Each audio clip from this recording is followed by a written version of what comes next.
Diceritakan, seorang mahasiswa pergi ke kampus menggunakan skuter elektrik miliknya.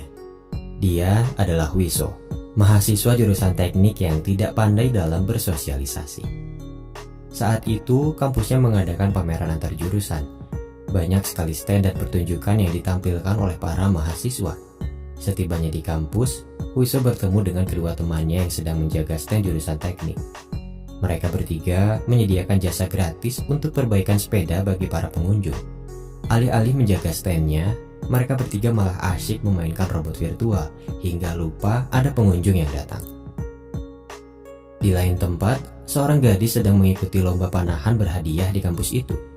Dia adalah Hyejin, pemanah profesional yang memiliki keterbatasan fisik.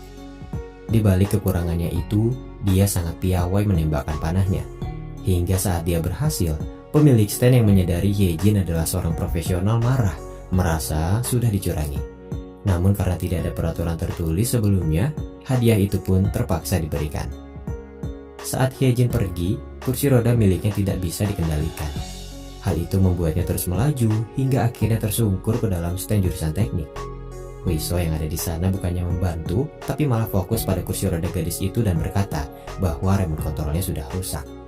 Saat ditanya apakah kamu bisa memperbaikinya, Wiso yang tidak pandai bersosialisasi berkata, 네, 고칠 수 있어요. 여기 공구랑 다 있어가지고. 잠깐만 일어나 보실래? 네?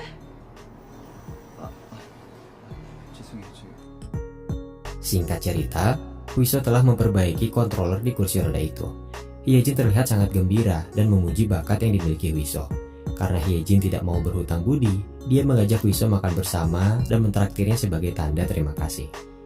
Wiso merekomendasikan tempat makan yang menurutnya enak. Namun sayangnya, perjalanan ke restoran itu tidaklah mudah. Sebuah tangga yang menjulang tinggi seolah menghalangi Hyejin untuk pergi. Wiso yang tidak peka hanya bisa diam tanpa solusi. Hyejin akhirnya berkata, jika mau makan di tempat itu, gendonglah aku. Setelah menggendongnya dengan penuh perjuangan, Wiso memesan makanan favoritnya, dan ternyata Hyejin juga menyukai menu itu. Saat mereka berdua makan, Wiso menjelaskan secara teoritis kenapa makanan itu bisa enak. Seketika Hyejin menyuapinya agar dia berhenti bicara dan menikmati makanannya itu. Setelah mereka berdua selesai makan, masalah baru muncul, di mana kursi roda elektrik milik Hyejin hilang. Akhirnya Hyejin dijemput seseorang yang ternyata itu adalah adiknya sendiri. Karena merasa bertanggung jawab, Wiso memberikan kartu mahasiswanya sebagai jaminan bahwa dia akan mengganti kursi roda yang hilang itu. Di saat itulah, Hyejin mulai menyadari bahwa Wiso adalah sosok yang spesial bagi dirinya. Sementara itu, Wiso kembali ke stand jurusan teknik. Dia membuka situs online untuk mencari kursi roda itu. Sayangnya Wiso tidak sanggup menggantikannya karena ternyata harganya sangat mahal. Mendengar hal itu, temannya berkata, jika tidak sanggup membelinya, maka buatlah sendiri. Sebagai mahasiswa jurusan teknik, Wiso tahu betul bagaimana cara membuatnya. Seketika dia bergegas pulang, lalu merancang kursi roda itu di bengkel sepeda milik keluarganya. Sementara itu, ayah Hyejin marah kepadanya karena dia telah bertindak gegabah dan ceroboh. Nampaknya hubungan dia dan ayahnya itu kurang baik. Hyejin menegaskan bahwa dia bisa mengatasi masalahnya sendiri. Beberapa hari kemudian, setelah kursi roda itu dibuat, Wiso pergi ke gimnasium tempat di mana Hyejin berlatih panahannya. Setibanya di sana, dia bertemu Hyejin dan dua teman latihannya yang juga memiliki keterbatasan fisik. Wiso memberikan kursi roda itu dan menjelaskan kepada Hyejin bahwa dia membuatnya sendiri karena tidak sanggup membeli kursi roda yang baru. Hyejin terlihat sangat antusias dengan kursi roda buatannya itu. Setelah mencobanya, dia sangat gembira. Dan setelah itu, dia mengajak Wiso dan dua teman lainnya pergi ke suatu tempat. Mereka pergi ke sebuah gudang lalu minum bersama sembari bercanda ria. Wiso yang merasa tidak bisa meminumnya menghentikan mereka dan berkata hal-hal teoritis lagi. Hyejin menegaskan bahwa dia harus ikut minum jika ingin berteman dengannya. Wiso akhirnya ikut minum bersama mereka hingga akhirnya mabuk dan tidak menyadarkan diri.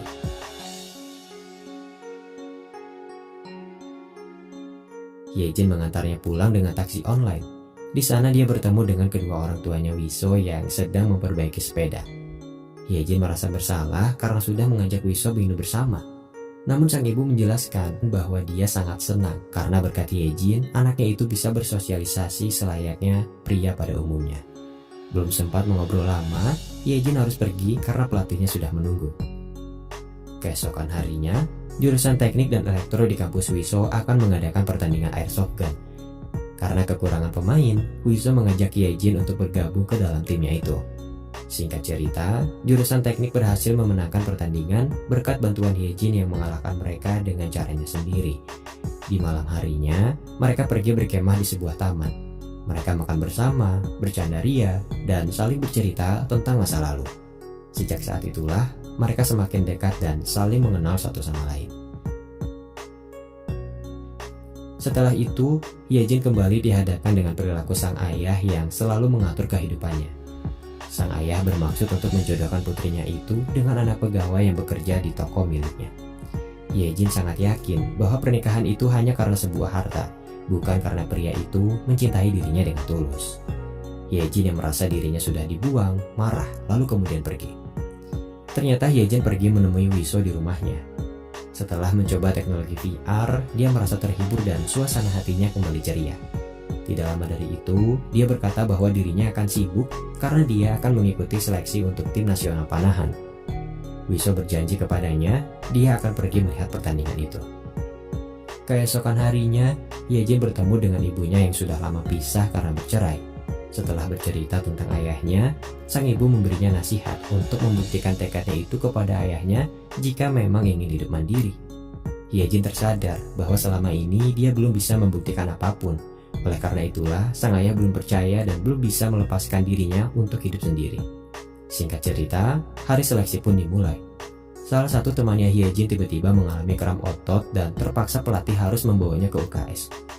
Karena waktu semakin habis, temannya Hyejin meminta Wiso yang ada di sana untuk menggantikan pelatih guna mengantar mereka ke tempat seleksi.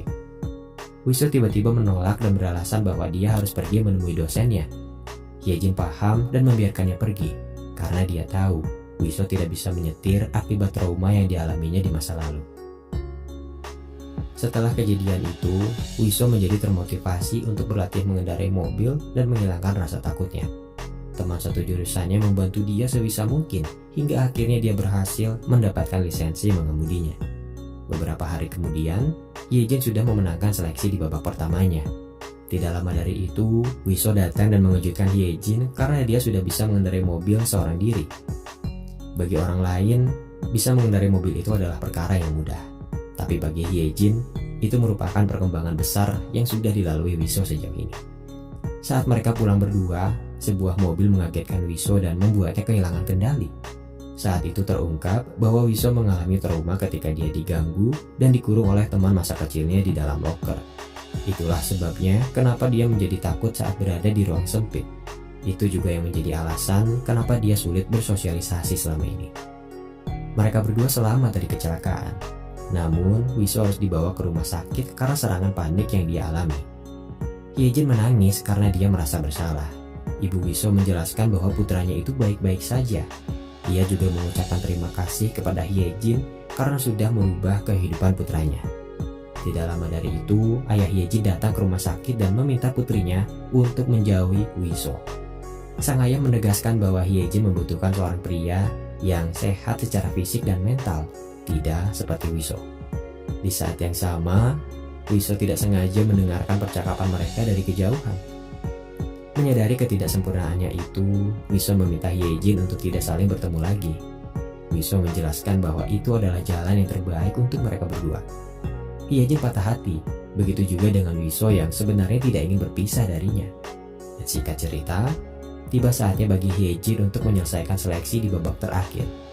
Seleksi itu terasa semakin berat karena beban pikiran yang dia alami. Di saat yang sama, Wiso menyadari bahwa Hyejin membutuhkan dukungan darinya saat ini. Dia kembali memberanikan diri dan pergi ke tempat seleksi itu bersama teman-temannya yang sudah menunggu.